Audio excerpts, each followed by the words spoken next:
In today's video, I'm going to teach you how to use HTML to design Figma plugin. HTML to Figma. By the end, you'll know exactly how to bring a web page or your own HTML into Figma. Using the HTML to design plugin and how to control viewport and theme settings for a clean import. Start by opening Figma, either in the desktop app or in your browser. From the home screen, create a fresh canvas by clicking the Create a Design button in the top right. With a new file open, head to the top left and click the Figma icon to open the main menu. In the drop-down, go to Plugins, then choose Manage Plugins. In the search field that appears, type HTML to design. When you see the plugin, select it and run it to open its window. The plugin gives you 3 straightforward ways to bring content into your file. In the Web section, paste the URL of the page you want to import. This is great for public pages you have permission to use. The plugin reads the page and converts it into Figma frames and layers. If you already have HTML saved locally, switch to the File section.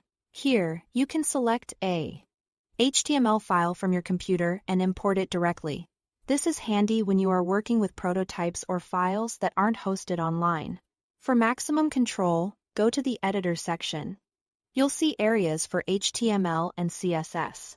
Click into the HTML area and paste your HTML code. If you have styles, add them in the CSS area so the import reflects your intended design. This method is ideal when you are iterating quickly or testing snippets. Before importing, look for the import options and click the pencil icon to edit them. Choose your desired viewport, such as desktop, laptop, tablet, or mobile.